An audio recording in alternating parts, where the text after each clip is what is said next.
Boa noite a todos e a todas. Namastê, Hare Krishna.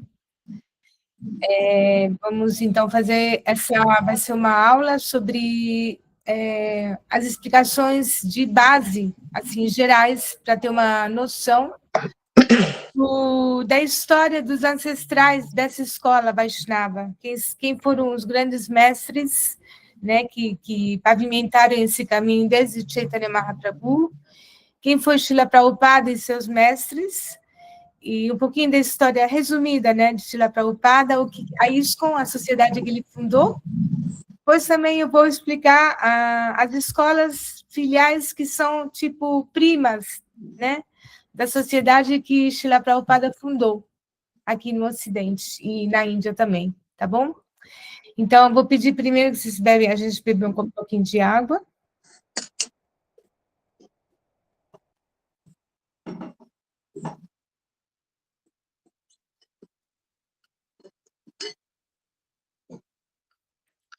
Eu vou recitar aqui o mantra de reverências ao Guru. Om Namo Bhagavate Vasudevaya. Om Namo Bhagavate Vasudevaya. Om Namo Bhagavate Vasudevaya. Om Magyana Timirandasya Gyananjana Shalakaya Chaksurun Militam Yena Tasmai Shri Gurave Namaha. Krishna Hare Krishna, Krishna Krishna Hare Hare, Hare Rama, Rama Rama, Hare Hare. Ó energia suprema, amor divina, desperta-me, eleva-me, envolve-me, protege-me. Hare Krishna. Então, se nós estamos aqui presentes juntas, é graças ao sacrifício que grandes personalidades fizeram para que nós pudéssemos estar aqui agora. Quer dizer, a gente acha que a gente sacrifica, às vezes, 2 ou 3 horas de sono, levantando às 4 ou 5 da manhã, mas esses mestres, que eram yogis realizados, eles sacrificaram a vida toda, praticamente, para mergulhar a fundo nesse conhecimento e realizá-lo na prática, né? Por isso que eles foram tão, assim, proeminentes, porque marcaram com a sabedoria deles e a força de caráter, a pureza e a força de caráter deles, marcaram marcos importantes na história da escola Vaishnava, do Vaishnavismo, né? Então, eu vou começar, eu vou compartilhar, eu fiz um PDF que depois eu vou mandar para vocês lerem. Eu não vou ler, tá? É só assim para mais ou menos um guia do que eu vou apresentar aqui. E tem as fotos dos grandes mestres, né, que eu queria que vocês vissem também. Porque a seva é tipo um galho, né? Mas é importante saber nossos ancestrais, né, para vocês entenderem o contexto e o que é ensinado na seva em relação, né, à filosofia védica, que é tão vasta, né, é muito vasta, tem muitas escolas de filosofia. Então, a gente vai tentar entender um pouquinho da raiz, né, dessa escola. Então, eu vou falar dar um leve, assim, apanhado o que é o princípio do Guru Vaishnava, o Guru em geral, mas sobretudo o Guru Vaishnava, a sucessão discipular, desde Chaitanya Mahaprabhu, porque teve antes, desde Krishna, mas vamos falar daqui de Chaitanya Mahaprabhu, são 500 anos atrás, né? É mais realista para a gente. E são pessoas que tiveram... Opa, tem um erro aqui de escrita. Um resumo da missão e da obra de Srila Prabhupada e falar da sociedade ISKCON. Então, na Bhagavad Gita, eu lembro que quando eu entrei nesse movimento, a primeira coisa que me falaram, você tem que aprender de cor esse verso do capítulo 4, verso 34, que é Tadvidi pranipatena pariprashnena sevaya upadekshanti te gyanam gyaninas tatvadarshinaha. Esse verso realmente é muito, muito importante, porque ele explica o seguinte, que você tem que tentar aprender a verdade, entender a verdade, aproximando-se de um mestre espiritual, né? De um orientador, de um professor espiritual. Faça-lhe perguntas com submissão. Submissão quer dizer humildade, né? Respeito, sabendo que ele é qualificado para te dar, né, as respostas. E renda-lhe serviço. Seja, tente satisfazê-lo, agradá-lo, porque ele está dando sua vida, né, para poder despertar, tirar as almas da ignorância e despertá-las para o verdadeiro conhecimento. Então, ajudá-lo com, pode ser tanto uma ajuda física, né, quanto uma ajuda financeira, uma ajuda, enfim, o que a gente pode disponibilizar para ajudar essa pessoa, isso daí faz parte do protocolo, né? Porque você conquistando o coração de alguém, essa pessoa vai querer te dar tudo, né? Mas ela sente que você aprecia o que ele está fazendo, mais essa pessoa quer compartilhar com você. Então, as almas autorrealizadas podem lhe transmitir conhecimento porque elas são videntes da verdade. Quer dizer, elas realizaram, elas foram tão a fundo na pesquisa e na prática do conhecimento, não só o conhecimento intelectual, mas sobretudo o que lhe é realizado, né? Eles vivem cada minuto do dia, eles vivem esse conhecimento que eles estão transmitindo. E, sobretudo, quando se trata do conhecimento espiritual, é extremamente importante que o mestre, o guru, né, o orientador, ele pratique esse conhecimento. E uma as duas condições importantíssimas, fundamentais para um mestre autêntico, é que ele não procura fama para ele, renome, dinheiro, discípulos, fortunas. A única motivação dele é por compaixão, né? Porque ele realizou o conhecimento e ele vê o sofrimento das almas e ele experimentou, ele vê a luz, né? Então ele quer tirar as almas da ignorância, resgatá-las, né? E trazê-las, é tipo um barqueiro, né? Que quer trazer um lado da beira do rio até o outro, o do oceano, atravessar o oceano do samsara, né? Que é o ciclo eterno de renascimentos e mortes. Então, na cultura védica, o guru, assim, é importantíssimo, é fundamental. Se diz que o pai e a mãe são o primeiro guru, que é o primeiro nascimento, né? Nossos primeiros mestres que nos educam são os pais. Por isso que tem tanto respeito aos pais na cultura védica, na cultura da Índia. E o segundo guru é o mestre espiritual, que ele te dá um segundo nascimento, o segundo nascimento espiritual, né? Porque a alma está adormecida, a consciência está adormecida, então ela nasce para uma nova realidade, que é a realidade espiritual. Então, esse verso, ele realmente ele é fundamental, né? Ele é a base da... E aí também tem a palavra guru tem vários significados. Guru é uma qualidade, quer dizer pesado, né? Nas qualidades, guru quer dizer pesado. Então, ele é pesado de conhecimento. E ele, como diz o primeiro verso do Guru Pranam, ele te tira da ignorância, né? Ele te tira da ignorância e te leva à luz do conhecimento.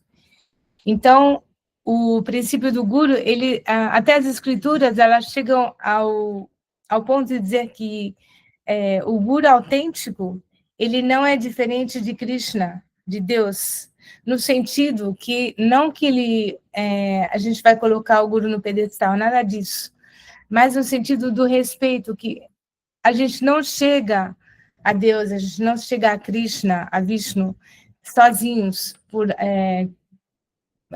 como é que se diz? Autodidata não existe, não é possível, porque a gente está falando de algo que vai além dos nossos sentidos e inteligência materiais, né? A gente está falando da transcendência. Então, quando você lê um livro, a Bhagavad Gita, o Srimad Bhagavatam, você lê as palavras, mas as chaves que vão te mostrar o que tem atrás das palavras, só um guru realizado. Ele pode te dar a chave para abrir, para você entender o significado profundo dessas palavras. E só entendendo o significado profundo é que você vai poder evoluir e se purificar, né? Como a gente tanto quer se purificar, tirar o orgulho, tirar o ego, ser pessoas melhores, com mais amor, né? Com mais compaixão, menos egoísmo, menos avareza, menos egocentrismo. Esse conhecimento ele tem que ser transmitido por um mestre autêntico e puro de coração, né? Não quer dizer que é uma pessoa que vai flutuar no ar, nada disso. É um ser humano, né? Que tem uma vida normal. Ele pode ser casado, pode ter filhos, ele pode ser um monge. Isso daí não é o requisito, né? Para a pureza do coração, quer dizer que ele é como uma mãe. Ele tomou para si a responsabilidade de educar essa alma e tirá-la da ignorância, né? E conduzi-la aos pés do Senhor Supremo. Depois, o caminho é dela, né? Mas ele toma a responsabilidade como se fosse um pai e uma mãe. E o discípulo é como um filho, uma filha. Essa é a beleza da responsabilidade de um mestre espiritual, né? Tá vendo? Em sânscrito, gu significa sombra, e ru, aquele que dissipa. Então, aquele que dissipa a escuridão é chamado de guru. E guru também é a qualidade de pesado. Ele é tão pesado de conhecimento, né? E, ao mesmo tempo, ele é tão leve, porque o coração dele é muito leve, né? Tá livre de impurezas, então ele é leve. Então, a tradição do guru é que, então, o conhecimento, aí tem, assim, você tem, na cultura védica, você tem os impersonalistas, né, que seguem o Vedanta, né, para vocês saberem que existe, se chama Vedanta, é a linha dos Vedas que é impessoal, que eles consideram que Deus é uma consciência universal, a luz universal, e que está certo, não está errado, está certíssimo. Mas o Vaishnavismo, o Vaishnava, ele vai além disso, que a luz reflete a pessoa que está atrás da luz, né? Que a gente vê, quando você vê luz, por exemplo, você está na estrada de noite, tem aquela luz bem forte de um caminhão ou de um carro, que atrás tem alguém, né? Tem um carro, e a luz reflete, né, a pessoa que está atrás. Então, esse é o conceito dos Vaishnavas. O Vaishnavismo, essa cultura védica, ela é ancestral, né? Ela foi trazida junto com a criação desse mundo, praticamente, né? Se diz que, se você lê na Bhagavad Gita, que esse conhecimento foi transmitido ao Deus do Sol, e depois foi transmitido para Brahma, e assim vai, né? Numa sucessão discipular, de mestre a discípulo. E 5.000 anos atrás, Krishna veio pessoalmente, né? Vishnu Krishna é considerado o 10º avatar, e ele veio para restabelecer o Dharma, que estava sendo perdido, e, sobretudo, trazer as suas lilas, seus passatempos, para encantar e atrair os seus devotos, né? Porque aqueles que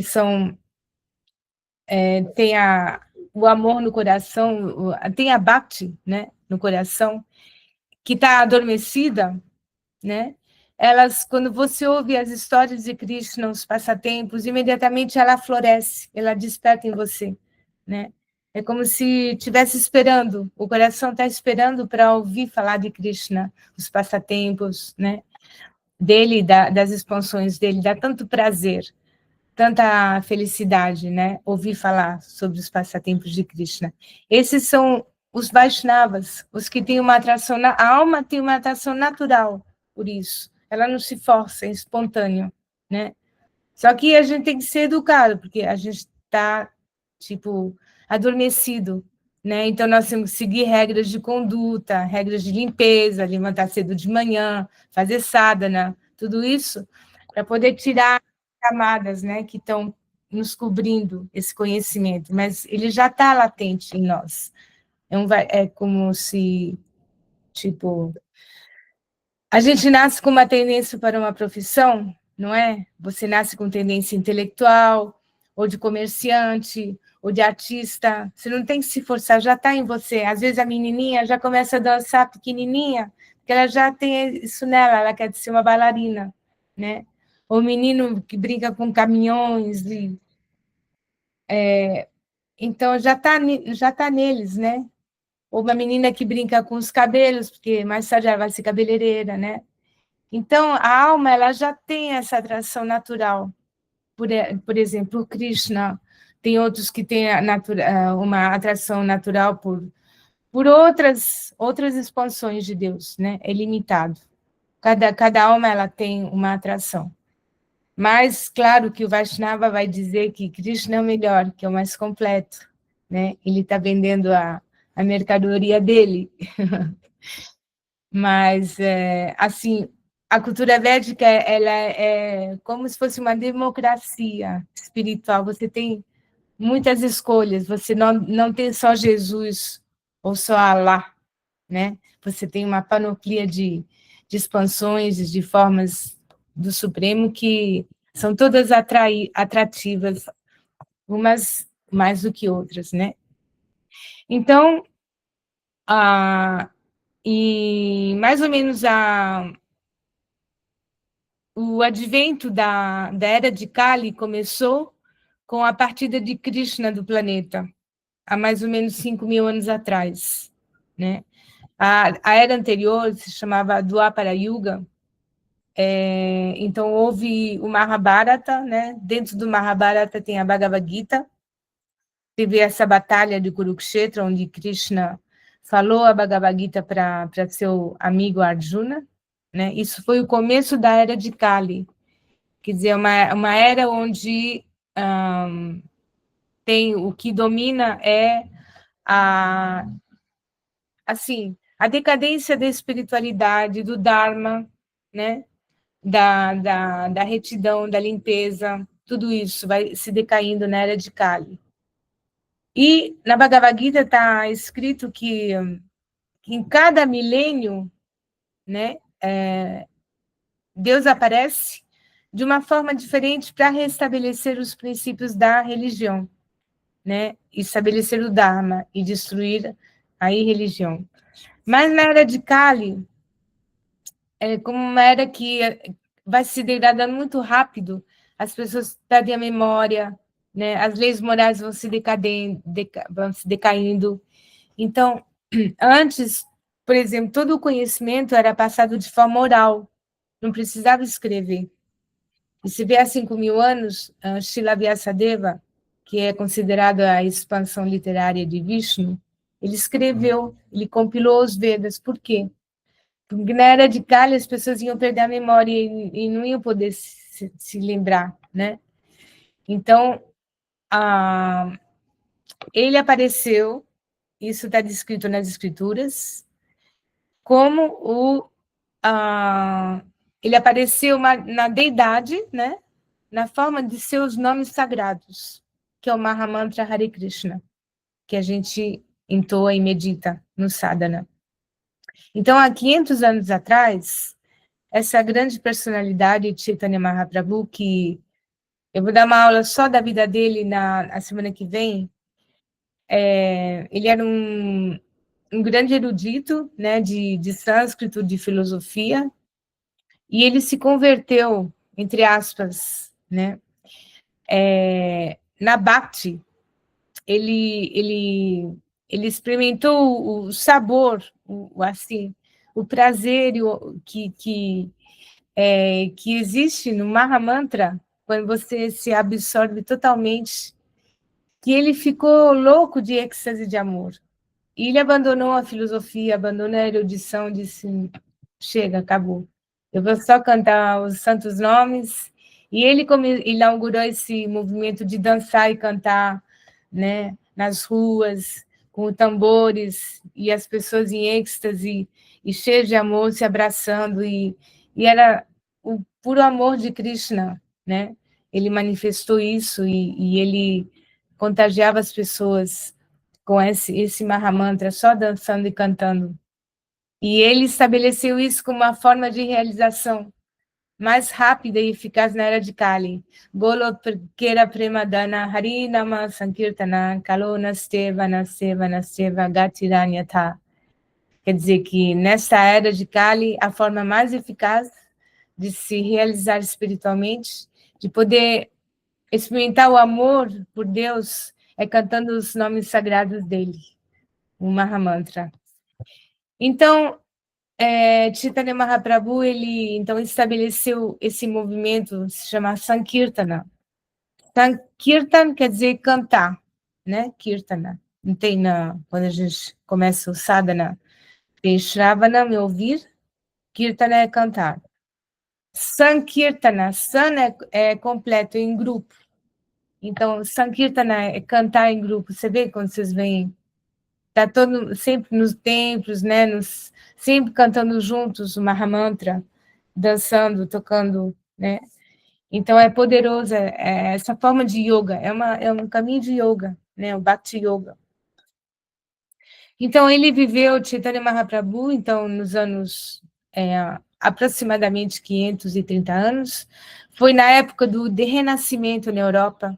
Olha que incrível, saída da Idade Média, né? Os primeiros grandes filósofos, artistas da Renascença, foi ao mesmo tempo, 1500 e pouco, que Chaitanya Mahaprabhu, ele viveu na Bengala Ocidental, West Bengal.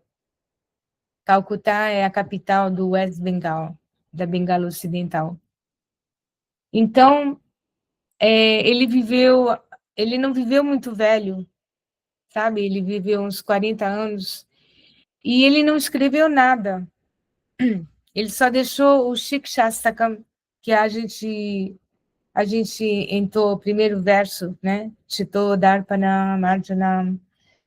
Ele deixou 8 instruções, mas ele teve os discípulos dele, os Goswamis de Vrindavan, que ele pediu para escrever e pesquisar todos os livros sobre Bhakti Yoga, e ir para Vrindavan para escavar os lugares onde Krishna tinha feito os passatempos dele, mas que foram se perdendo.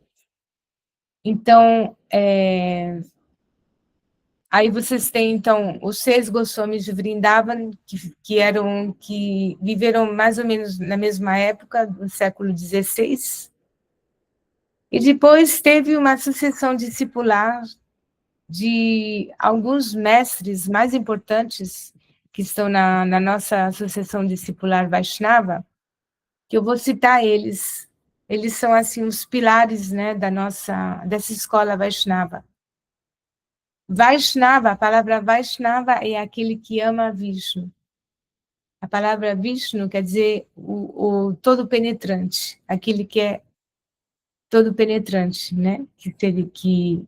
Que Deus é todo-penetrante. Então, os Vaishnavas, eles consideram que Deus é uma pessoa que vive eternamente, e a natureza dele é Sat Ananda, eternidade, consciência e Ananda. Ananda inclui amor, inclui doçura, inclui beleza, tudo o máximo que um ser supremo, a fonte de tudo, essa fonte de tudo, ela tem tudo de mais belo, de mais doce, de mais inteligente, de mais... Todas as qualidades que a gente pode imaginar que tem em nós, mas nele a fonte está concentrado. Então, esse é Krishna, o todo atrativo. A palavra Krishna significa o todo atrativo. Então, esses grandes mestres Vaishnavas eram yogis. A gente não vai ler a vida de cada um, porque é muito extenso, mas eu vou dar uma pincelada geral, tá? Então, você vê, o primeiro, ele nasceu em 1750, já fim do século XVIII, né? 1700, meados do século XVIII. Você vê se passaram de 1500 a quase 1800, quase 3 séculos. Tipo, a Bhakti Yoga, né? A Bhakti Yoga de Krishna, que Chaitanya Mahaprabhu trouxe, ela continuou viva, mas não tão viva, sabe? Assim, estava meio tênue. Então, esses mestres, eles, tipo, reviveram a Bhakti. O problema na Índia, tem um problema lá. Assim, é parecido com o Brasil, tem algumas coisas que se assemelham no Brasil. No Brasil, tem muita espiritualidade, não é? Aqui é uma grande liberdade e como tem muita água, né? O Rio Amazonas é um país que tem muita água, talvez seja um dos países que tem mais água no mundo, e na Índia também. Então floresce essa liberdade espiritual, o misticismo. Mas aí o problema das pessoas é que elas especulam, criam suas interpretações e começam a se desviar, sabe, da filosofia original, autêntica. E é o que aconteceu na Índia. A Bhakti Yoga, né, o conhecimento que é tão, assim, o conhecimento científico mesmo, né, autorizado, ele começou a ser tingido com outras filosofias, né, de outros pensadores místicos que começam a delirar nas suas viagens místicas e começam acrescentar isso e aquilo e tal, né? E aí fica uma bagunça, e tem muitos que não mostram exemplo, que tem, tipo, querem... Aí eles acham que são Krishna e querem ter muitas mulheres bonitas, as golpes, né? Começam a desviar. Outros fumam maconha achando que vão ver Krishna dançando, se tomam drogas. Enfim, é muita desviação, muita contaminação. Então, esses mestres que vocês vão ver aqui, eles foram muito estritos, muito puros, e eles trouxeram de novo a Bhakti Yoga, a pureza, né, da consciência de Krishna. Eles trouxeram essa pureza, né, essa isso que estava se perdendo. Então, esse senhor, Srila Jagannath Das Babaji Maharaj, Jagannath é o nome, o resto é tudo título. Das, Babaji, Maharaj, é tudo título. Então, ele nasceu em 1750, ele viveu 144 anos. Imagina, ele viveu 144 anos. E ele era tão velhinho, imagina, 140, 100 anos já é muito, né? 120, 140. Se diz que as pálpebras, os discípulos tinham que levantar as pálpebras para ele ver, para ele oferecer tulasi para a deidade dele todo dia. Mas ele foi muito importante, por quê? Porque ele iniciou um grande, grande mestre que se chama Srila Bhaktivinoda Thakur, que foi o avô espiritual de nosso Srila Prabhupada. Então, Jagannath Das Babaji foi o mestre espiritual de Srila Bhaktivinoda Thakur. E Bhaktivinoda Thakur, ele vocês veem, tem uma região a 3 horas de Calcutá, se chama Mayapur. Mayapur. Lá é a sede internacional da Consciência de Krishna, da ISKCON, né?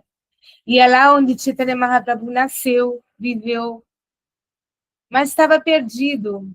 Você vê, no século XVIII, 3 séculos se passaram, certo? O lugar de nascimento de Chaitanya Mahaprabhu já estava cheio de floresta, porque é cheio de floresta lá, né? É tropical. Ninguém sabia mais onde tinha nascido.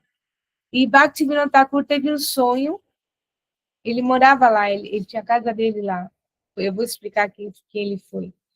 Que ele viu o lugar era perto da casa dele, onde apareceu Chaitanya Mahaprabhu. E de manhã, então, quando, né, o dia seguinte de que ele teve um sonho, ele pediu para uns caras lá, né, uns devotos, para ir lá. Ele indicou que aquele lá, ele indicou, aquele lá é o lugar. E parece que teve um raio de luz assim. E quando ele falou isso, Jagannath Das Babaji, que já estava tão velhinho, estava numa, tipo, uma cadeira de rodas, ele pulou para o ar, como se tivesse 20 anos, pulou assim como doido de êxtase. E foi a confirmação que realmente era o lugar onde eles tinham achado o lugar onde Chaitanya Mahaprabhu tinha nascido. É bem místico isso daí. Então, agora eu vou explicar para vocês sobre Srila Bhaktivinoda Thakur. Srila Bhaktivinoda, Bhakti, sempre tem o nome Bhakti, né? Nos nomes deles. Bhaktivinoda, Bhaktivedanta, né? Srila Prabhupada. Ele foi uma grande personalidade. Ele foi o... Chaitanya Mahaprabhu teve 6 discípulos só, os Goswamis, que escreveram livros e livros, eles eram de famílias aristocráticas, não eram gente, sabe? Eles abandonaram tudo para se dedicar a escrever tudo, a fazer pesquisas sobre a filosofia da Bhakti, né? E então Chaitanya teve 6 discípulos aqui há 3 séculos atrás, né? Século XVI. Bhaktivinoda Thakur, ele é considerado o 7º Goswami, porque ele fez reviver a consciência de Krishna e todos os ensinamentos de Chaitanya Mahaprabhu que estavam perdidos. Porque realmente nessa época, ó, 1838, fim do século XIX, e ele até começo do século XX. Ó, ele faleceu, ele deixou o planeta no começo da Primeira Guerra Mundial, ó, 1914, né? Então assim, ele era de uma família hindu, de adoradores de Kali, ele era um hindu, muito inteligente, ele teve uma vida muito perturbada, enfim, você pode encontrar no Google, né, na Wikipedia, a vida dele. Para resumir, o mais importante sobre ele é que ele, aos 20 e poucos anos, ele descobriu Chaitanya Mahaprabhu, ele não conhecia, né? Ele era um hindu, não era um Vaishnava. Acho que a mãe dele era Vaishnava, o pai não, algo assim. E aí como ele ficou totalmente fascinado, ele começou a ler, estudar sobre Krishna e tal. Ele se casou, teve 13 filhos. Ele estudou magistrado, se tornou um grande juiz do governo britânico na época, né? Que colonizava a Índia. Ele foi uma grande personalidade e ele se tornou um místico, um grande místico, porque ele se absorveu tão a fundo, né, na compreensão de Krishna, que ele escreveu muitos poemas, muitas das canções que vocês ouvem no templo, né, no Kirtan Fest, dos devotos, são de Bhaktivinoda Thakur, muitos dos bhajanas, dos kirtanas. Então, ele é considerado o 7º Goswami. Agora, o que aconteceu?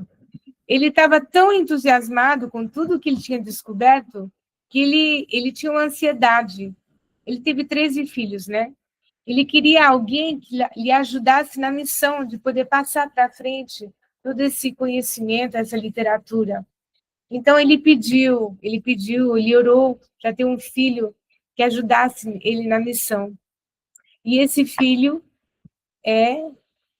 ele recebeu esse filho, que é Srila Bhaktisiddhanta Sarasvati, que foi o guru de Srila Prabhupada. Foi o 9º filho dele. Ele nunca se casou, Srila Bhaktisiddhanta Sarasvati. O nome dele antes era Bimal Prachada, era o nome de criança, né, de menino. e ele nunca se casou, ele quis realmente, ele tomou no coração dele a missão do pai, e ele decidiu dedicar a vida dele para transmitir esse conhecimento da consciência de Krishna e da Bhakti Yoga.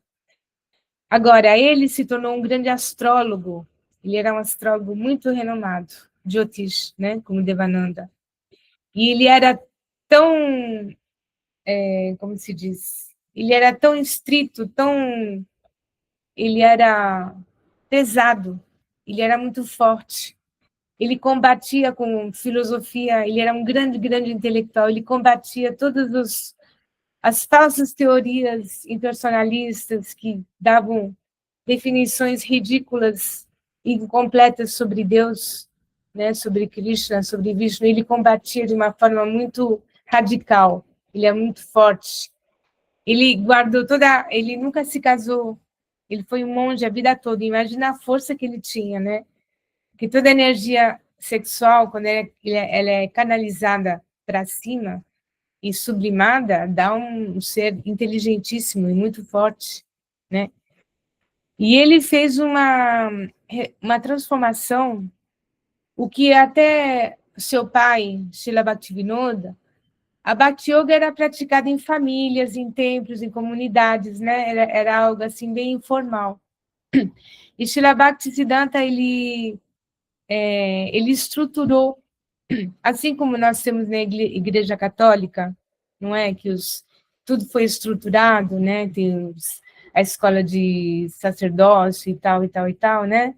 Ele estruturou o Vaishnavismo e ele fundou monastérios que se chamam Mat, M-A-T-H, não é matemática, é monastério.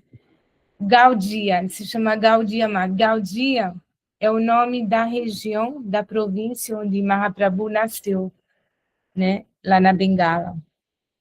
Ele fundou 64 matas, tudo de monges, né, para formar monges e sannyasas, swamis, que são renunciantes, né? Assim, ele quis formar yogis realizados bem fortes para poder educar a sociedade, né? Trazer esse conhecimento para ajudar a sociedade. Então, essa foi a contribuição dele. Olha, ele nasceu em 1874 e ele viveu até 1937. Então, ele era um poderosíssimo, é um grande, grande mestre. Eu falo inglês, e quando eu comprei uns livrinhos na Índia, eu não consigo entender.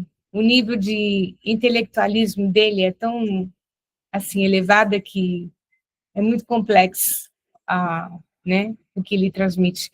E os monastérios dos Gaudiya Math era só para homens, só para monges, não tinha mulheres, porque na sociedade hindu tradicional, as mulheres, elas têm o papel de educar os filhos, de ficar em casa, elas não se tornam sacerdotisas, elas não entram no templo, como vocês veem aqui no Ocidente, né? Vocês veem mulheres, aliás, hoje em dia é tudo mulher praticamente, né?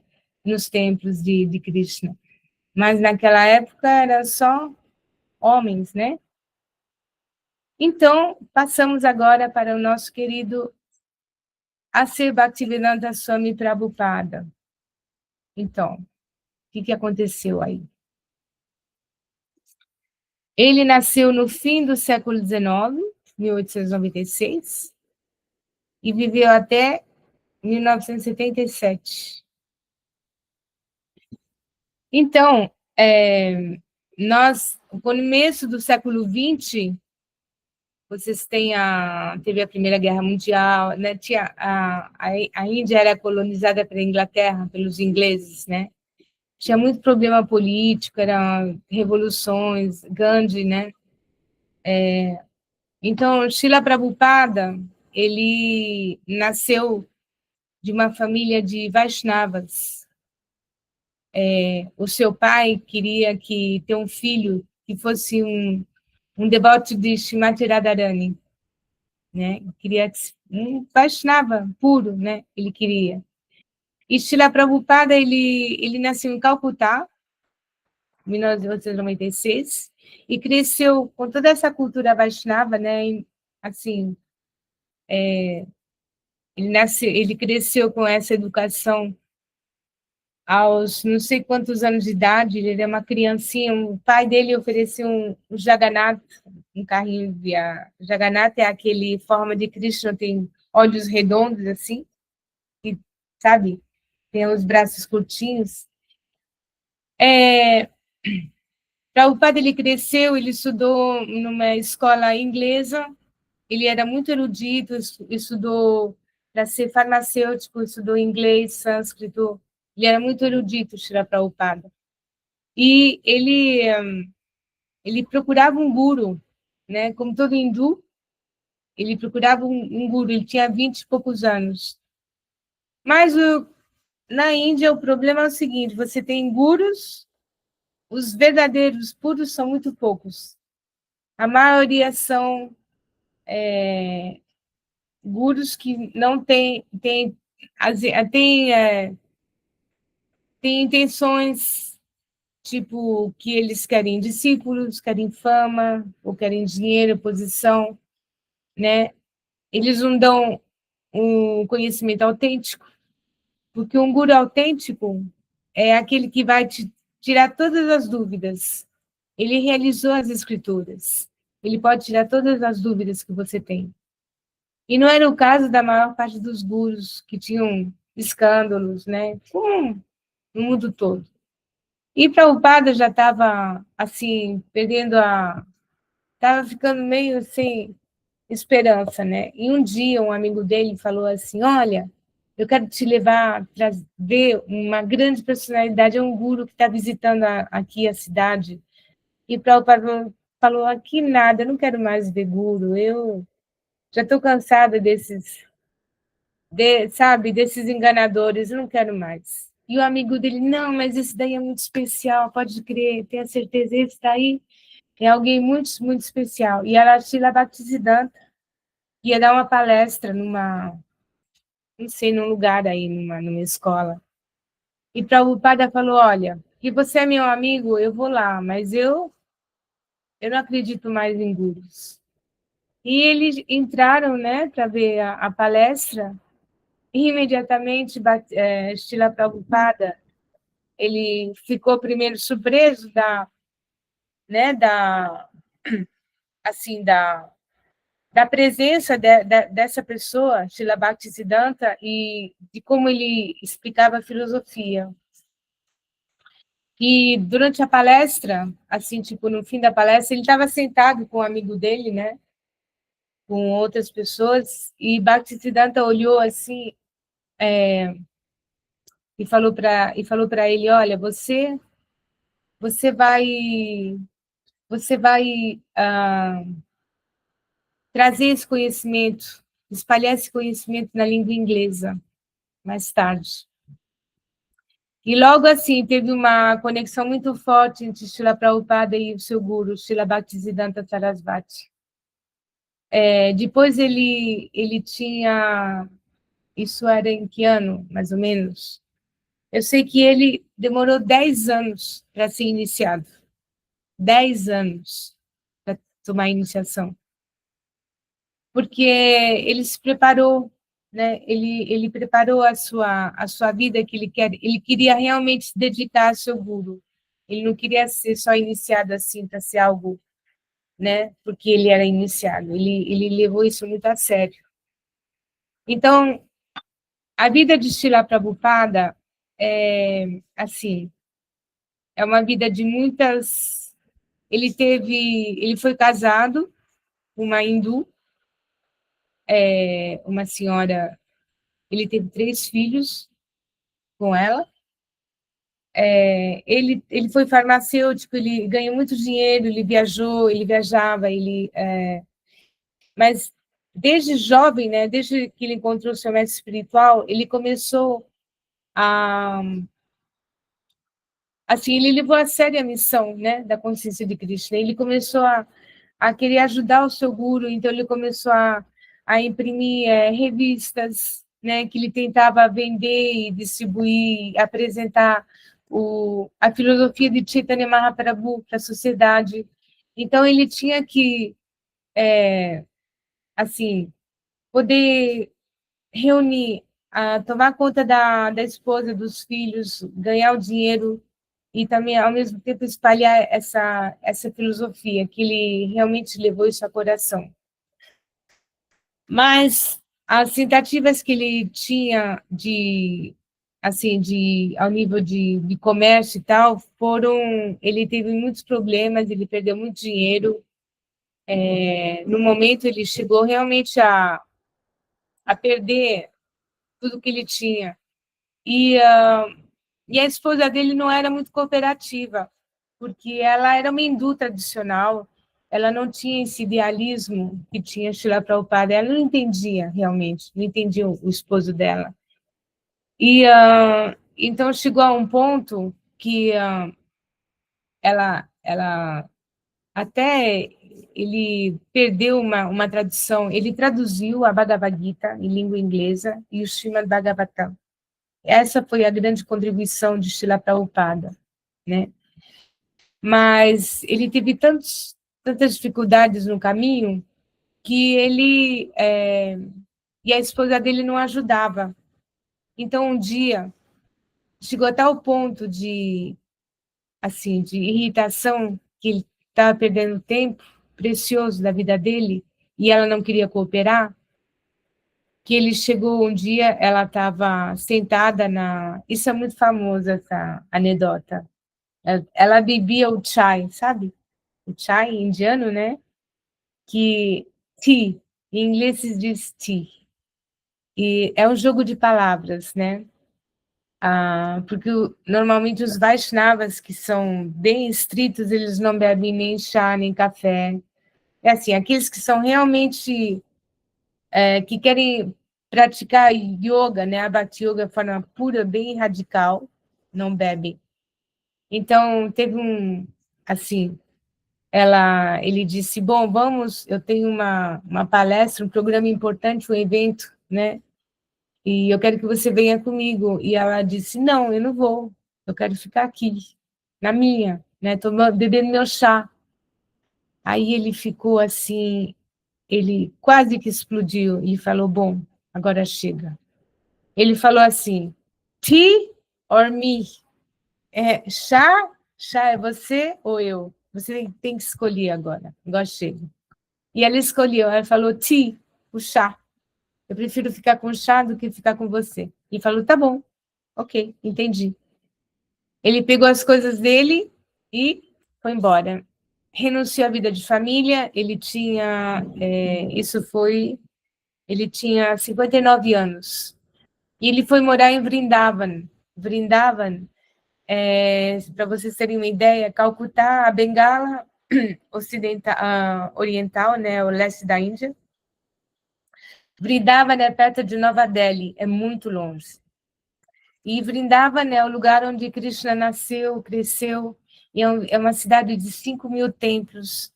Só tem yogis, bhakti yogis, Vaishnavas que estudam, que cantam, que tem templos, é muito lindo. Na beira da Yamuna, o rio sagrado. E naquela época, realmente, não tinha comércio, não tinha nada. Vrindavan, nos anos 60, era muito puro, né? A Índia estava fechada ao Ocidente, não conhecia plástico, não conhecia Coca-Cola, jeans, nem carros, nada. Então, ele foi morar em Vrindavan. Ele morou durante 10 anos em Vrindavan. Ele não tinha quase dinheiro, vivia como um, um yogi, né, que é da tradição védica. Os renunciantes, eles pedem comida, e Srila Prabhupada fazia isso também. Ele também foi recebido num templo onde ele teve o quarto dele, onde ele pôde traduzir a Bhagavad Gita, o Srimad Bhagavatam em inglês. E lá ele foi iniciado na ordem de Sannyasa, que é essa roupa quando vocês veem um monge, né, o, o celibatário se veste laranja escura, né? Mas a roupa é diferente. O monge, um swami, ele é um tipo, um cor açafrão, né? E mesmo o estilo de colocar os panos é diferente. Então, ele tomou sannyasa, acho que uns anos depois que ele chegou em Vrindavan. Então, ele teve tempo de preparar a missão que ele queria trazer para o Ocidente. E em 1965, eu acho, 66, que era o pleno efervescência do movimento hippie no Ocidente, né, sobretudo nos Estados Unidos, ele conseguiu uma passagem no barco, um barco de carga. É tudo uma história. Vocês encontram a vida dele num livro que chama Prabhupada Lilamrita. É fascinante as histórias. A dona era uma companhia de navios. A dona ela se negou a vender a passagem para Srila Prabhupada. Ela disse: imagina, o senhor já está velhinho. Se o senhor abandonar o corpo no navio, a culpa vai ser minha. Eu não quero isso, não. Não quero esse karma comigo.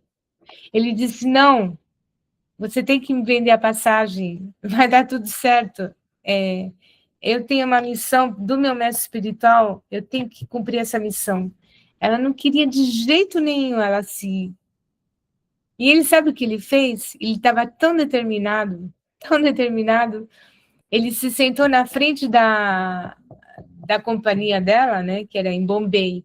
Ele fez greve da fome e falou: eu vou conseguir essa passagem.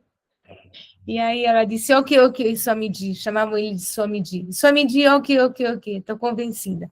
Mas, ó, o senhor vai assinar uma carta. Se acontecer alguma coisa, ó, eu estou livre.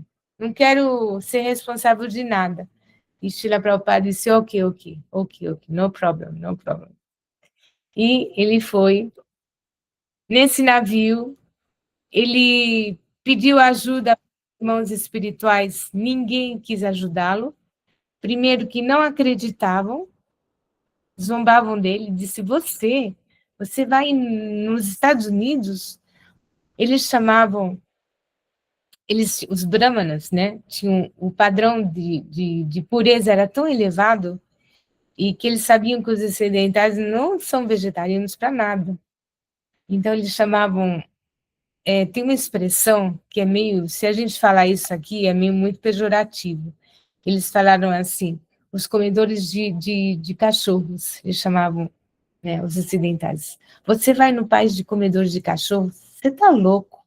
Quem que vai cantar Hare Krishna? Quem que vai comer prachada? Você está doido. Prabhupada não conseguiu nenhuma ajuda. E outra, eles estavam ocupados no serviço para o guru deles, que é a Srila Bhaktisiddhanta Sarasvati, né? Eram os que cuidavam das diferentes matas.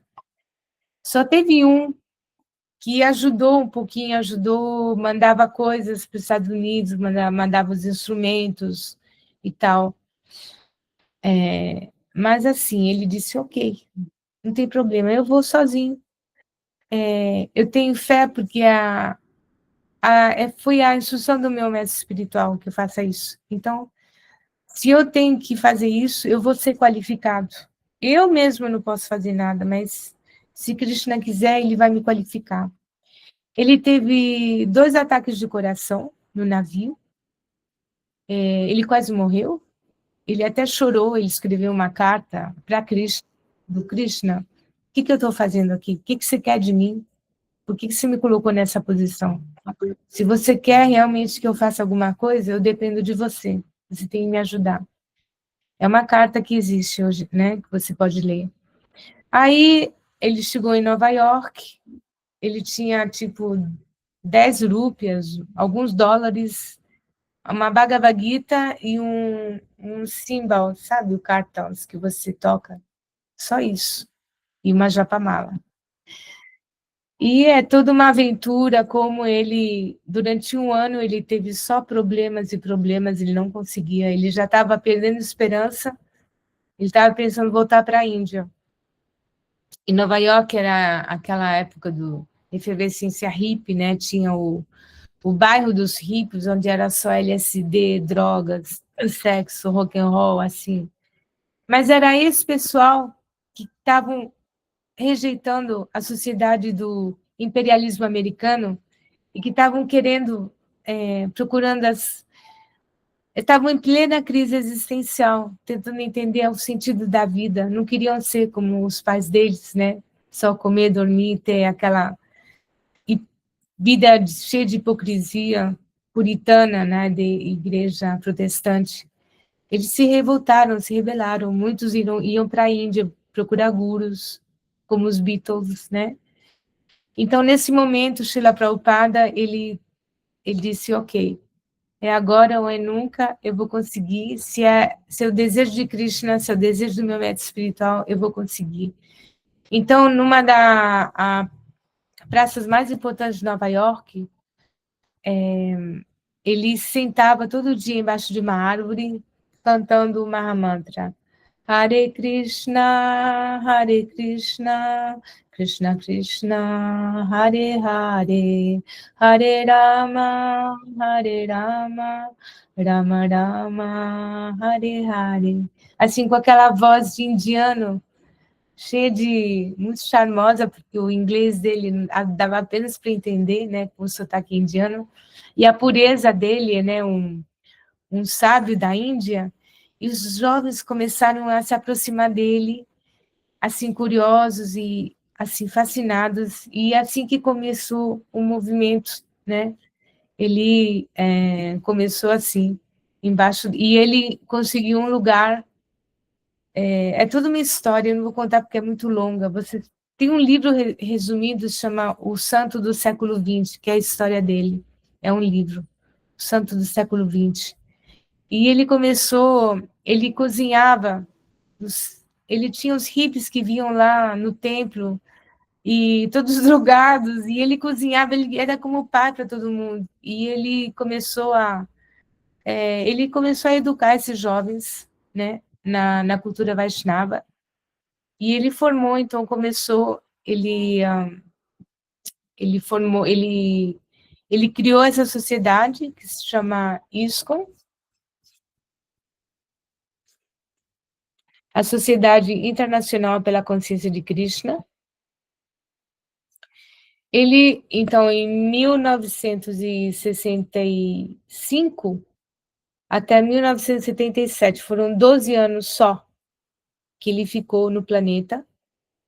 Ele abriu 108 templos, começou nos Estados Unidos, Nova York, Califórnia, depois Inglaterra, Londres, Paris, depois foi para a Ásia, voltou para a Índia, com os discípulos dele, os elefantes brancos, que eles chamavam, e abriu templos lá, da consciência de Krishna, e o que ele ensinava era muito simples. Ele ensinava as pessoas a cantarem Hare Krishna, estudarem a Bhagavad Gita, e entenderem que eles não são esse corpo, que nós somos servos eternos de Krishna, né? E que nossa relação de amor, que nós procuramos esse mundo que é frustrante, que é limitada, se a gente canaliza ela para Krishna, a gente vai ser muito feliz. Então, só de cantar Hare Krishna, tomar prashada, dançar e estudar, é uma forma de yoga muito simples e muito alegre. Foi esse movimento que ele espalhou no mundo. Tem um lema que diz assim, chant Hare Krishna and be happy, cante Hare Krishna e seja feliz. Era o lema dele, né? Então, isso se espalhou como fogo. Você vê asiáticos, chineses, japoneses, negros na África, até judeus, árabes, gente do mundo inteiro cantando Hare Krishna na paz, né? Que os pais, imagina, judeus árabes lutando, se matando, ou, sei lá, na Irlanda, né? Enfim, esse movimento Hare Krishna trouxe o mundo todo, gente de todas as nacionalidades, religiões diferentes, todas unidas numa plataforma espiritual, né? Então a contribuição mais importante dele é que ele ele traduziu os livros da Bhagavad Gita como ela é, que são os ensinamentos autênticos de Krishna para Arjuna, realmente como Krishna falou para Arjuna, e o Srimad Bhagavatam, né, que são a Bhagavad Gita é Krishna que fala, e o Bhagavatam a gente fala sobre Krishna, sobre Vishnu e sobre as expansões de Vishnu que apareceram, né, que vieram. Então essa é a grande contribuição dele, o Mahamantra, né? E ele estava tão convencido do poder, da pureza, do poder de esses livros transformarem a vida de gente. Ele salvou milhares de jovens das drogas, assim, da decadência, transformando em... Ele falava assim, tem um jogo de palavras, ele transformou hippies em rappies, né? Hippies em rappies. Gente feliz, limpa, com dignidade, né? E ele, em 12 anos, ele acho que deu 14 voltas de avião no mundo todo. Ele fez o mundo, imagina, dos 60 aos 70 anos, né? Ele dormia 2 ou 3 horas por noite. Ele continuava a traduzir o Srimad Bhagavatam. Olha, a gente está no começo, né? Nas Gotas Védicas. No primeiro canto. Já tem muitos meses, são 10 cantos. São milhares de versos. Então, ele, durante o dia, ele pregava, ele dava palestras, ele educava os discípulos dele, e durante a noite ele traduzia. Naquela época não tinha internet, não tinha nada disso, né? Ele tinha um microfone com um negocinho que ele traduzia no inglês mal falado dele, e os primeiros discípulos, eles foram pegando esse material e transformando nos livros. Então, do inglês foi traduzido em praticamente todas as maiores línguas do mundo todo. E ele criou, olha o nome dele, que deram os pais, Abai Chada, Abai. Sabe o Abai Mudra, quando a gente faz na Torre dos Manos? Abai quer dizer destemor. Ele não tinha medo, não tinha, né, destemor. Foi o nome dele que os pais deles deram. Bhaktivedanta é o nome de Swami, né? Bhaktivedanta, o conhecimento da Bhakti. E, então, ele fundou, com 58 anos, ele se retirou da vida familiar. Depois eu vou dar para vocês lerem, tá? Então, ele deu a volta ao mundo, ele escreveu 5.000 cartas, a todos os discípulos ele escrevia cartas. Elas existem, estão todas registradas em forma de livros que estão disponíveis. Ele abriu escolas que se chamam gurukulas, são para educar as crianças. Gurukula, a escola do guru. Restaurantes vegetarianos se chamavam Govindas. O movimento vegetariano que a gente vê hoje em dia, vegano, foi assim influenciado muito pelo movimento Hare Krishna. O movimento, né, da consciência de Krishna é popularmente chamado de Hare Krishna, né, no mundo todo. Então ele faleceu, ele iniciou milhares de discípulos no mundo todo. A maioria não tiveram associação próxima dele, só viram ele uma vez, ou às vezes só por telefone. São poucos os que tiveram associação direta dele, né? Que viveram com ele. Aqueles que viveram com ele contam como ele era um pai, assim, tão amoroso, divertido e firme ao mesmo tempo. ele tratava eles como iguais, como os filhos, como uma grande família. Depois que começou as hierarquias, né, porque nas instituições, os homens, né, os seres humanos, almas condicionadas, elas pegam os ensinamentos puros e começam a colocar as grades, né, as estruturas deles. Mas, assim, a mensagem que Srila Prabhupada trouxe é a mensagem pura de Krishna, né, que a vida humana, ela não é para viver como gatos e cachorros, só comer e dormir e se defender e se procriar, mas ela tem uma meta, é despertar o nosso amor eterno por Deus, né? E ele deu uma forma muito fácil, uma fórmula que, comparado com os sistemas de yoga antigos, que ninguém poderia, a gente impossível de praticar. Então, ele deu uma forma muito fácil e ele criou uma estrutura, são os templos, as comunidades, onde as pessoas podem viver essa vida, né? Praticar essa filosofia e se realizar na meta da vida humana. Ele faleceu no ano de novembro de 1977, em Vrindavan, na Índia, rodeado de seus discípulos. Ele deixou, então, foi muito rápido, né? Como deixou filhinhos de 10 anos. Imagina, você tem 10, 12 anos e você perde o pai ou a mãe, né?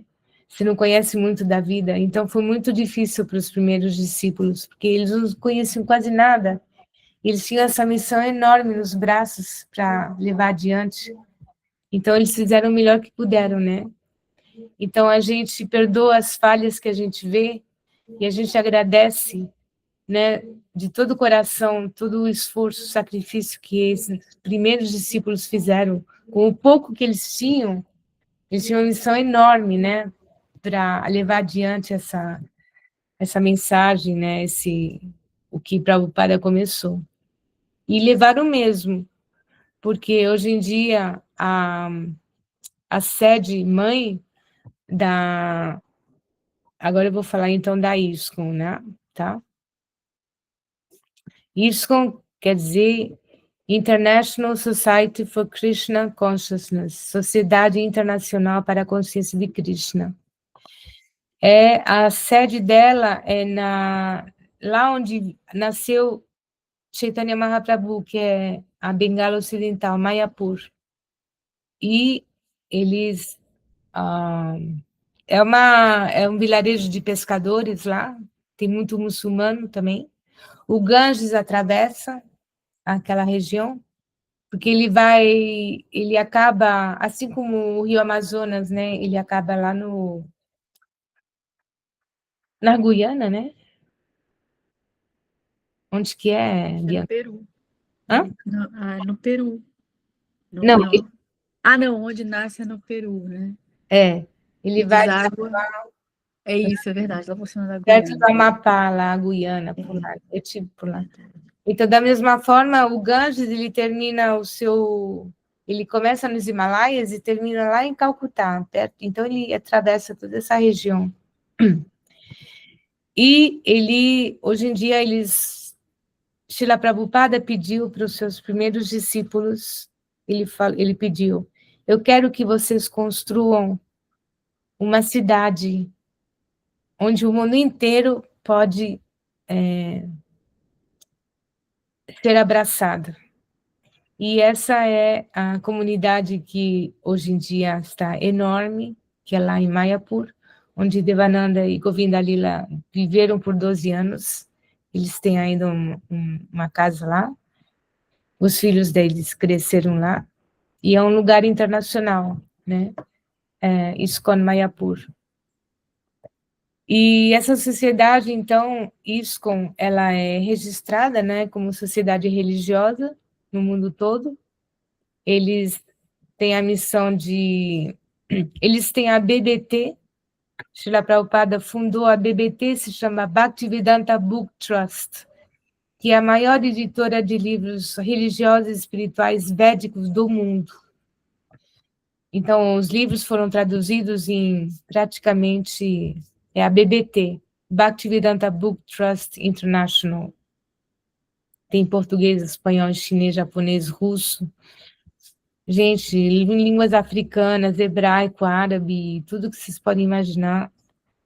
Mas você tem a Veda Base. A Veda Base é um site onde você encontra, né, em inglês, em português, quase todos os livros. A gente pega para as gotas védicas do Veda Base para copiar e colar, né? Aqui eu coloquei umas fotos aqui Aqui é a comunidade de Mayapur. Está na beira do Ganges.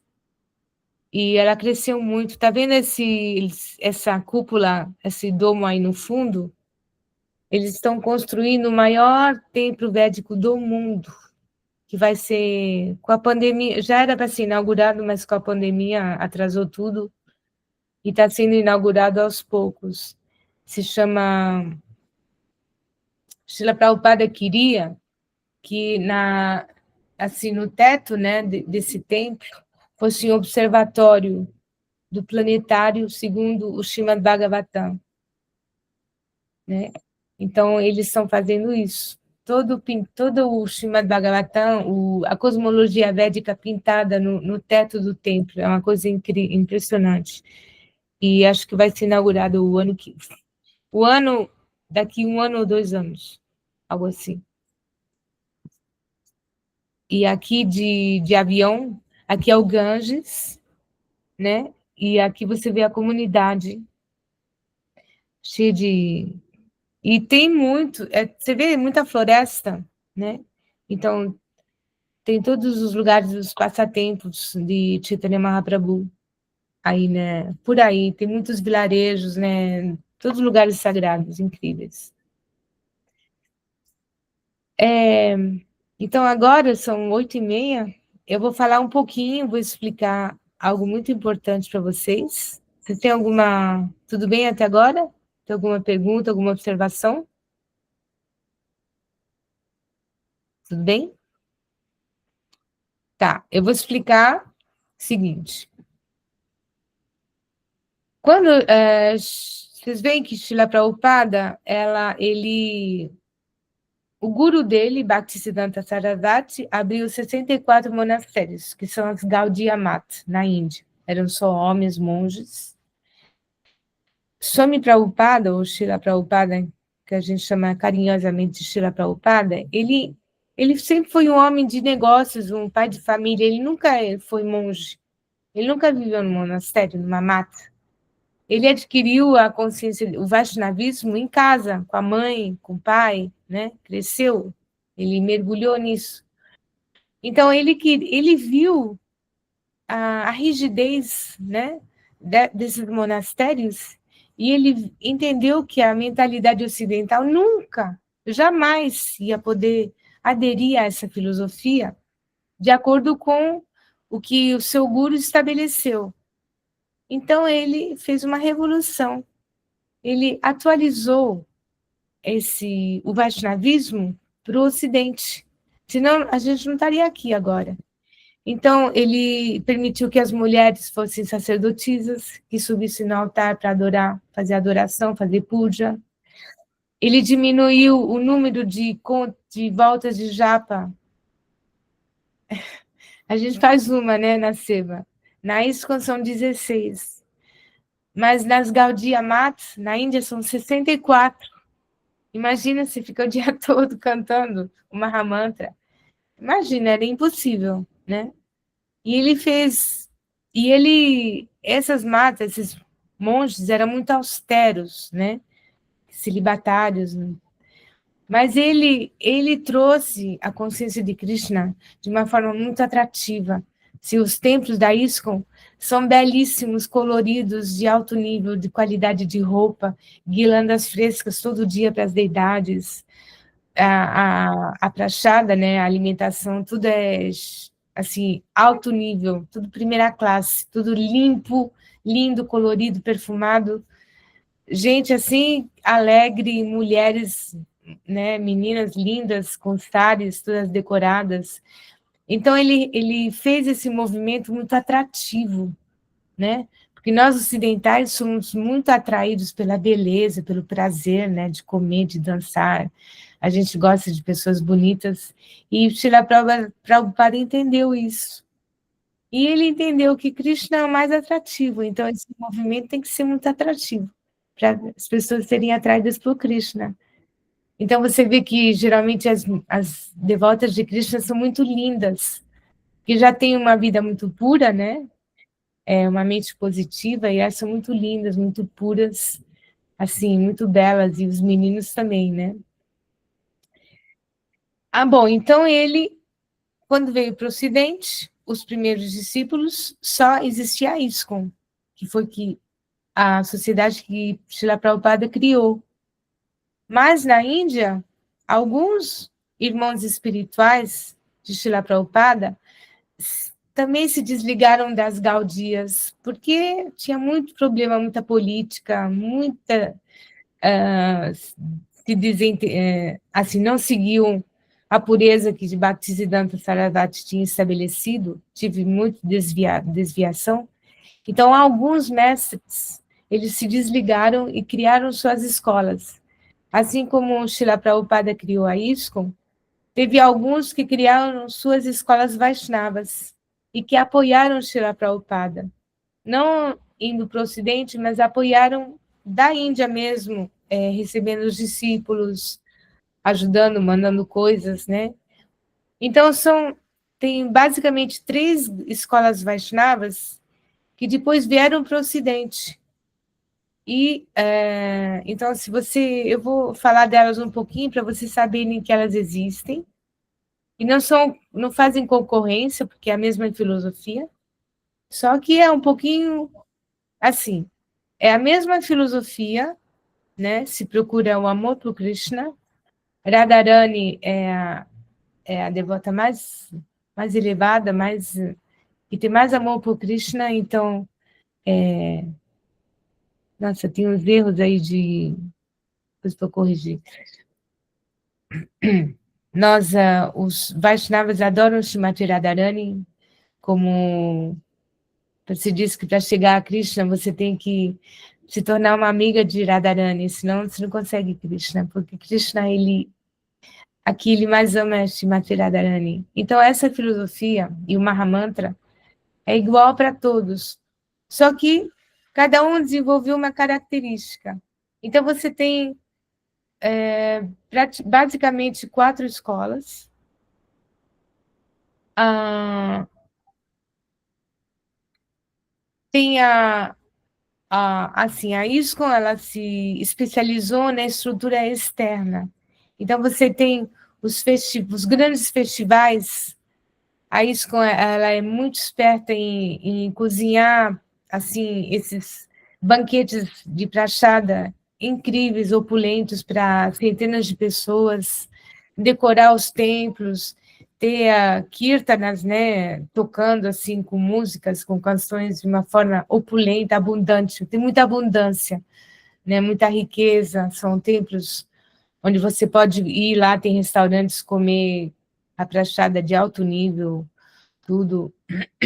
Essa e se você vai na Índia, a ISKCON, você tem hotéis, né, para você de assim qualidade top, limpos, organizados, né, opulentos, tudo. Agora, tem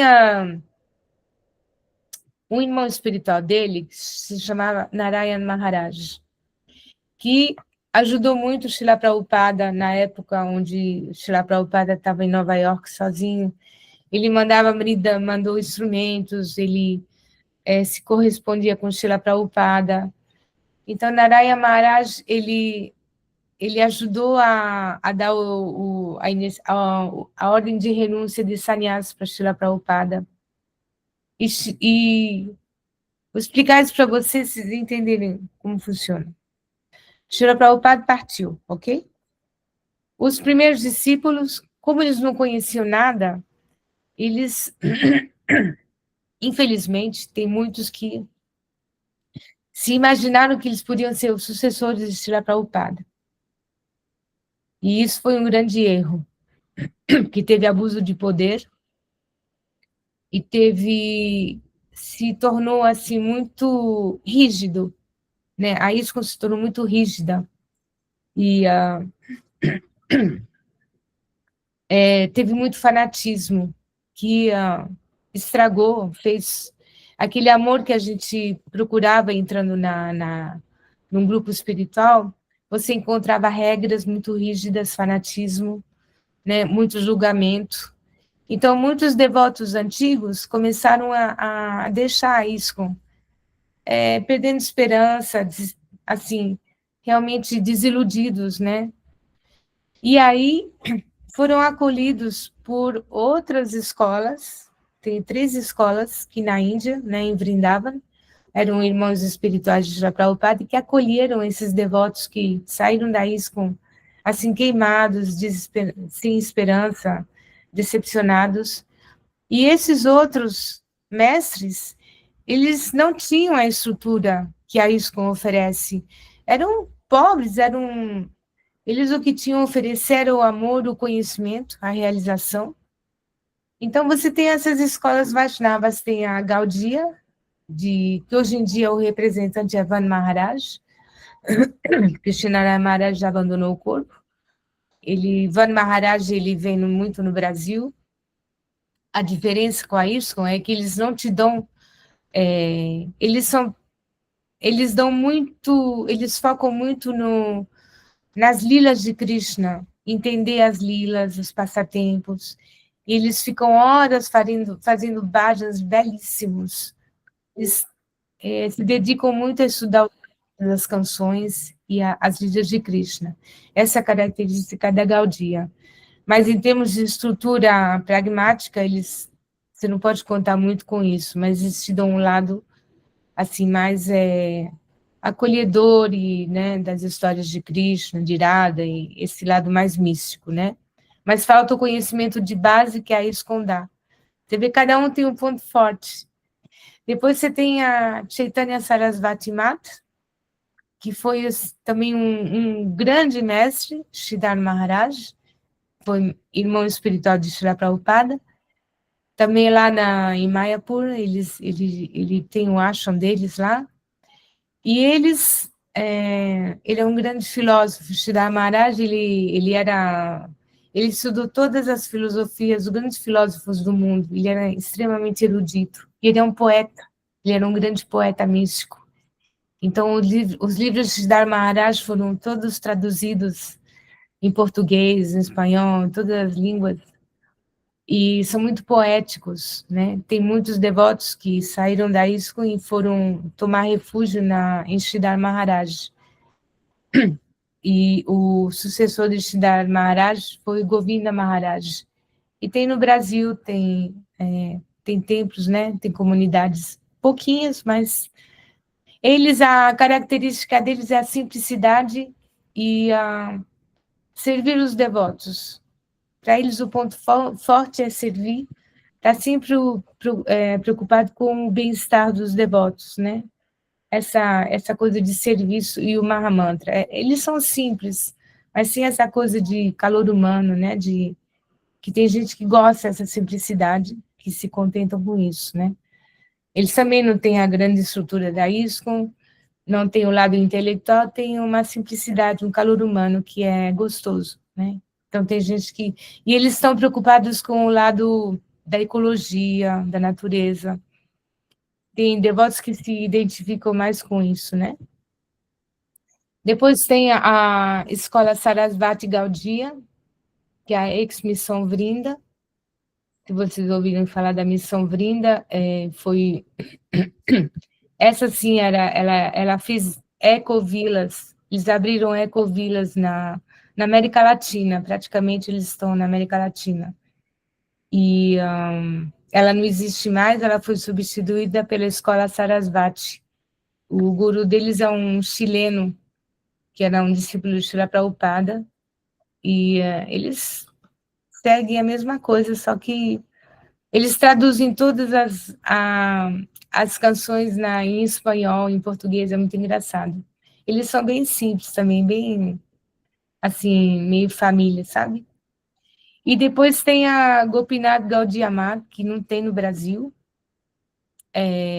que foi a Bhakti Pramod Puri Maharaj. Esses nomes aí não quer dizer nada para vocês, mas se vocês verem esses nomes em algum lugar, pelo menos vocês vão saber que ele foi o último irmão espiritual de Srila Prabhupada a abandonar o planeta.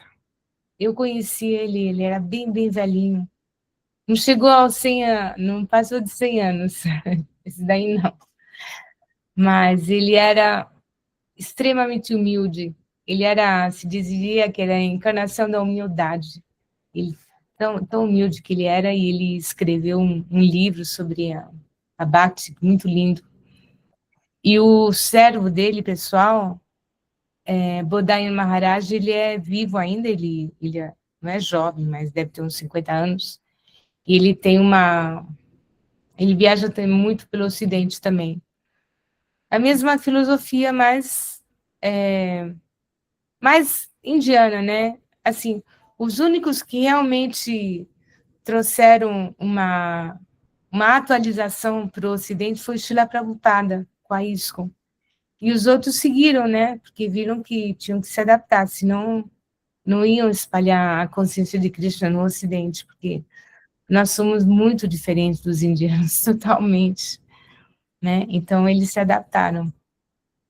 Mas todos esses mestres, eles sempre honram Srila Prabhupada, porque sem Prabhupada, eles não teriam feito nenhum discípulo. Porque os discípulos de Prabhupada, que quando Prabhupada abandonou o corpo e que se sentiam órfãos, foram tomar refúgio nesses outros mestres indianos, mas quem começou tudo foi Srila Prabhupada, né?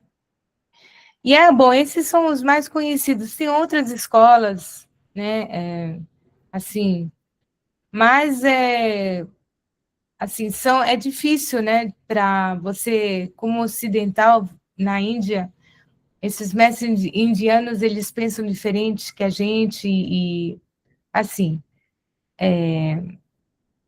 atualmente, realmente, aqui tem mais peso, mais facilidade de nos educar nessa filosofia da Bhakti, a ISKCON, né? A Gaudia também, um pouquinho menos, porque falta essa estrutura, não tem estrutura, como aqui na Seva. E a Seva é o novo galho, então, a Seva é o novo galho da árvore de Chaitanya Mahaprabhu, né? Sociedade de Estudos Védicos Avançados. Prabhudevananda, ele, com a ajuda de um grupo, né? Nós criamos a Seva, que está aí para ficar, e está trazendo uma atualização da filosofia com uma compreensão muito profunda, né, da filosofia, com uma linguagem muito atual, misturando a física quântica, a matemática contemporânea, para dar uma compreensão bem racional às pessoas que têm, como diz Prabhudevananda, uma inteligência voraz, que não se contentam só com explicações religiosas ou piedosas, né, que querem entender realmente a fundo, tem respostas racionais para tudo. Então, a Seva está trazendo essa contribuição. Então, o ideal seria, cada uma dessas escolas tem uma característica, né? Se a gente puder unir todas juntas, aí fica completo. A gente tem um pouquinho de tudo, né? E a gente precisa do lado pragmático, a estrutura para poder comer, dormir confortável, a gente precisa dos cantos, das músicas, da alimentação e da filosofia de ponta, né? A gente precisa de tudo um pouco. Então, a alma é livre, né? A alma é livre, ela é para escolher o caminho que ela quer e o mestre que ela quer. Mas é importante ter o conhecimento, né? Por isso que nós vamos fazer um curso de discípulos, não é para ser iniciado de jeito nenhum, é só para saber, ter um conhecimento, o que é um guru, o que é ser um discípulo, porque muita gente teria evitado muitos erros no passado, eu sou uma delas, se eu tivesse tido um conhecimento melhor sobre o que é um guru, o que é um discípulo, como escolher um mestre, como se comportar, né? É muito importante ter esse conhecimento para você não fazer erros e depois tem consequências, porque o mestre espiritual é mais ou menos como é uma responsabilidade para a vida, né? Você está dando a sua vida nas mãos dessa pessoa para te guiar, para te liberar, para te despertar. Então, se você escolheu a pessoa errada, aí é complicado, né? Então, por isso que eu dei aqui uma introdução e depois nós vamos ter um curso aberto para quem quiser, que é uma preparação para, se você mais tarde quiser ir numa outra instituição Vaishnava, né, como eu citei as escolas que tem, para vocês ficarem livres e com esse conhecimento, né, na mão. Aí você, olhando para mestres, sem ingenuidade, sem sentimentalismo, ele fala bonito, ó que olhos que ele tem. Não, não pode ser assim, infelizmente não pode ser assim. Isso também faz parte da receita, né? Mas tem que ter um conhecimento mais sólido atrás, para você saber o que você quer realmente dessa pessoa e qual a relação que você vai ter com ela, né? Para não errar e crescer de forma satisfatória, né? Quando você está... Isso daí pode ser qualquer exemplo, sei lá, uma escola de inglês, né? Você escolhe uma boa escola, um bom professor, é muito legal. Mas se você escolhe uma escola ruim, um professor ruim, você fica frustrado, decepcionado, não estou aprendendo nada, não era isso que eu queria, né? Então, é muito importante você escolher a escola certa e o professor certo, tá? Não é algo sentimental, a vida espiritual não é sentimental, é muito racional. Os sentimentos vêm depois, claro, fazem parte, porque nós somos... na verdade, abate é pura emoção, né?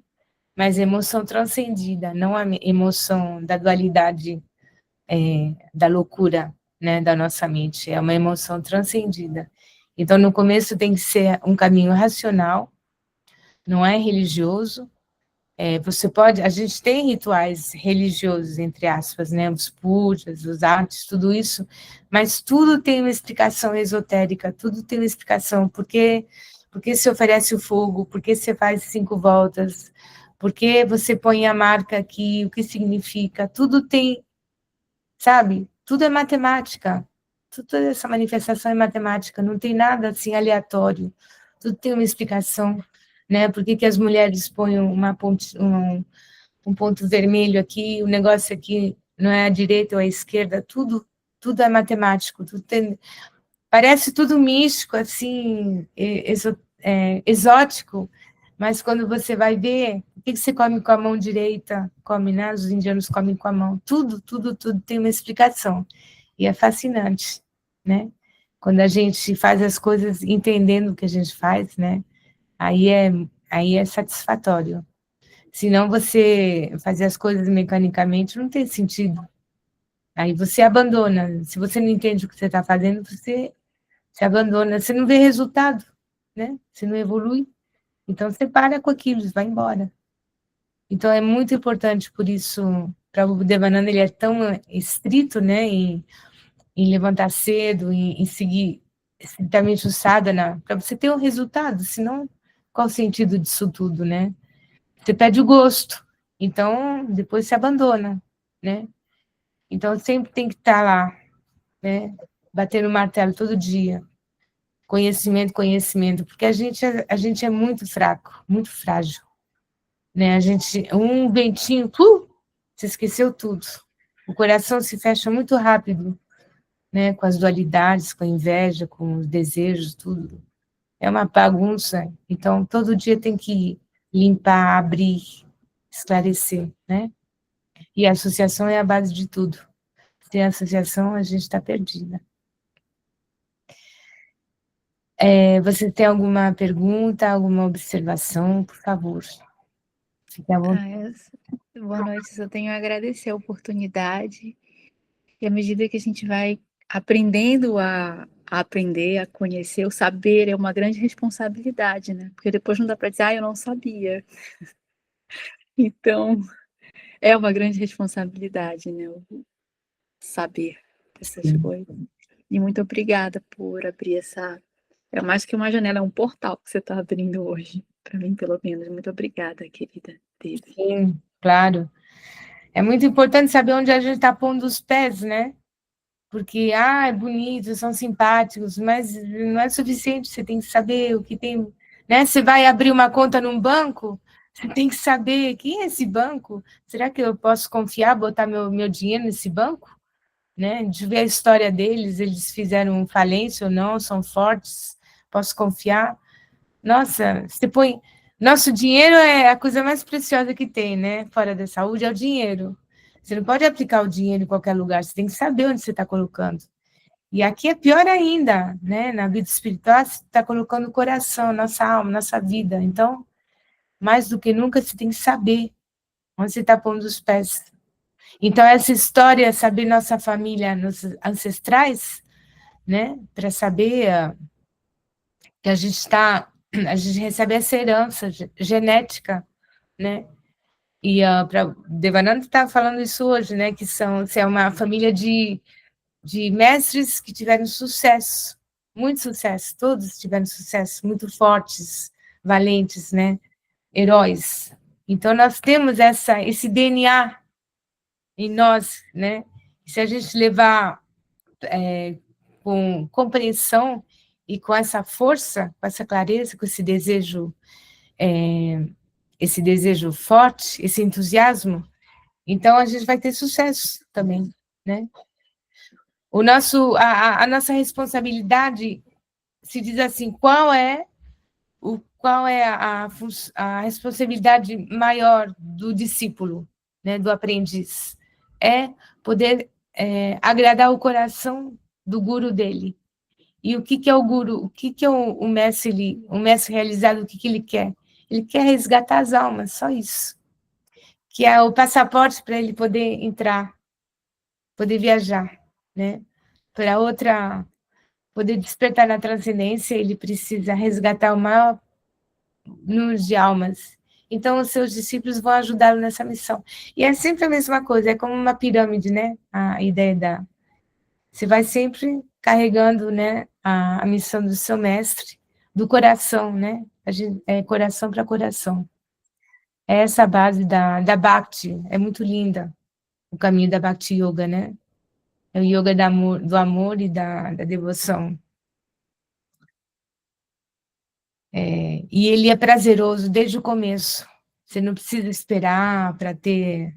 Você tem realizações e prazer e paz e felicidade em seguida, né? Assim que você começa a praticar, né, você tem ali os livros, né?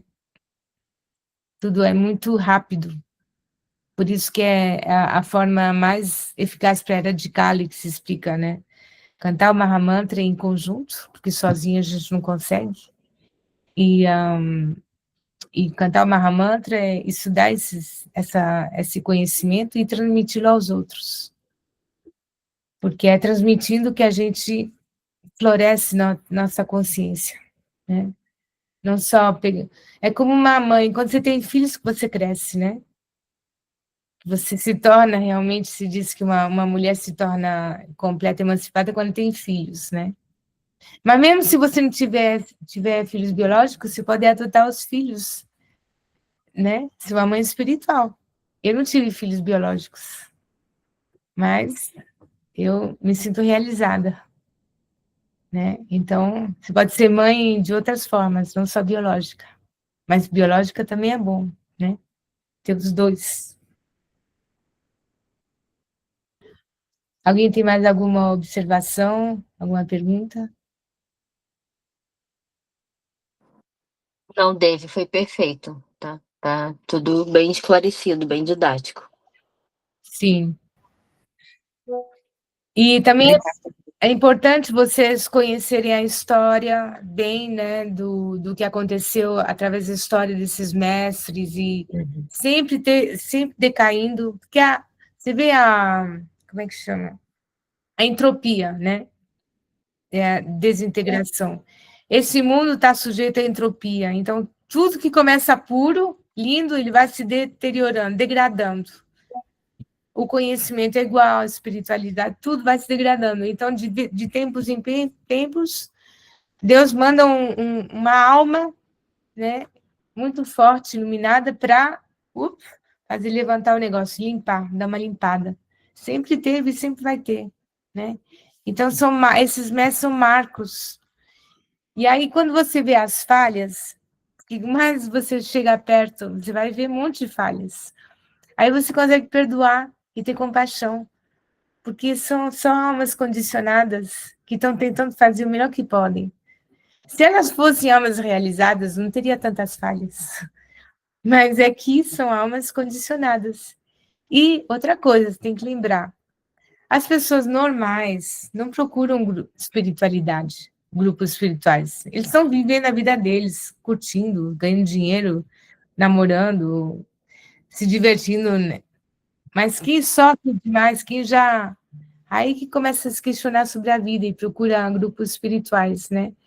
Então, geralmente, nos grupos espirituais, você vê gente doente, porque são os que estão mais, que apanharam mais, que estão procurando o caminho espiritual, né?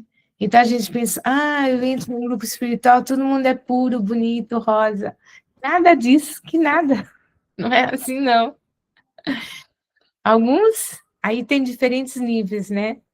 Tem, como se diz no hospital, tem a ala homeopática, tarja preta, tem diferentes níveis, né? Uns que estão mais curados, mas a gente tem que desenvolver muita compaixão, porque você vai ver muita falha em todo lugar. E se você só vê a falha, aí, cara, você está perdida, você vai embora.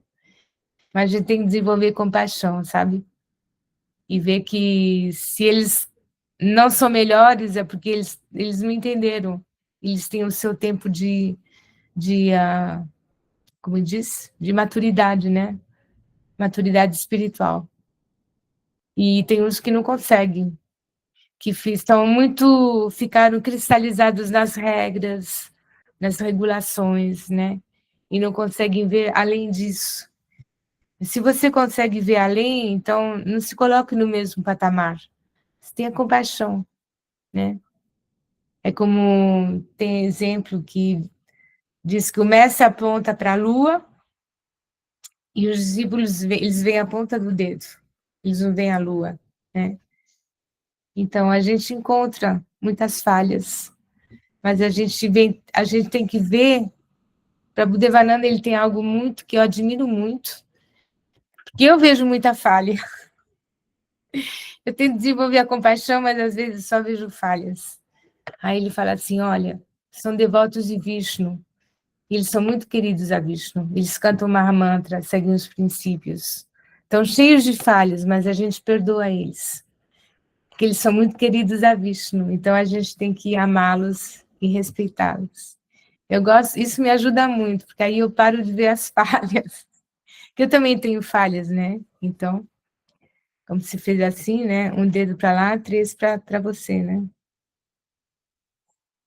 Então, mais difícil é viver em grupo, né? É muito difícil. Você vê viver a vida de casal é difícil? Vida de família, filho, sogra. É muito difícil, né? Por isso tem gente que vai sozinho, ou vai nas florestas meditar, mas onde você cresce mais é no meio da bagunça, né? No meio da floresta, do problema, né? Que aí você tem que aprender a ser resiliente, desenvolver tolerância, paciência, né?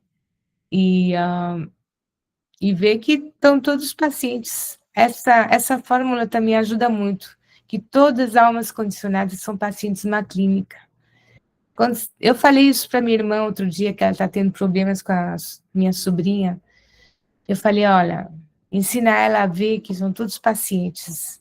E aí você tem compaixão, você para de ver os defeitos, senão você só vê defeito nos outros, né? É muito difícil. Mas vendo com o olhar da compaixão, aí muda tudo. É, como diz Prabhudevananda, é o maior antisséptico, a maior proteção para o coração é a compaixão. Sem isso, a gente está perdido, né? Que a gente, até que a gente não seja alma liberada, a gente só vê o corpo, né? Só vê o ego, não consegue ver a alma, a consciência do outro, né? As almas realizadas, elas veem você, elas veem a consciência, não veem o aspecto corporal, a capinha, né? Mas quando a gente é alma condicionada, a gente só vê a capinha. Então, tentar desenvolver o conhecimento e ver com compaixão, isso ajuda muito. E eles são os exemplos, né? Então, você tem se você quer, tem muitos livros. Srila Prabhupada, ele traduziu os que são os pilares, né, Bhagavad Gita, Srimad Bhagavatam, mas tem muitos outros livrinhos, tem o Krishna Book, que é as histórias de Krishna, tem a vida da rainha, os ensinamentos da rainha Kunti, tem outros pequenos livrinhos que você pode ler, perguntas e respostas, que ele teve entrevistas com grandes jornalistas, né? Tem um livrinho que ele teve diálogos com Paul McCartney, não, com John Lennon e George Harrison, muito interessante. Então, material tem, a beça. E a semana que vem, então, a gente vai falar do Chaitanya Mahaprabhu, vou falar da obra dele, tá? E vai ser assim, vocês vão ter uma ideia, assim, né? Mais global, porque senão a gente se perde, né? Tem tanta coisa, você não sabe aonde mais olhar. Então, vai te dar umas referências, né? Tá? Então, é só para saber que a seva é um novo galho da árvore de Chaitanya Mahaprabhu. A ISKCON é um galho principal, que é a mãe, né? É o tronco, ele é bem forte, ele é grande, e ele contém, né, assim, a estrutura básica, e tem outros galhos, né? A Gaudiya, Chaitanya Sarasvati Mata, tem outros galhos da mesma árvore. E todos têm frutos lindos, né? Todos têm devotos lindos. Aí depois é a identificação, né, com cada um. A gente tem mais ou menos afinidade com tal necessidade, né? Mas a vida espiritual tem que ser livre, não pode ser forçada. O amor é livre, né? Você não pode forçar alguém a amar. Se você se sente atraída por tal ou tal pessoa, você tem que seguir o coração, né? Mas, como eu falei antes, você pode se enganar também, porque às vezes é o coração que está com falsas concepções, né? Por isso a gente vai fazer esse curso de discípulos, para você ter uma ideia bem clara do que é um mestre, do que esperar dele, né, como ser um discípulo.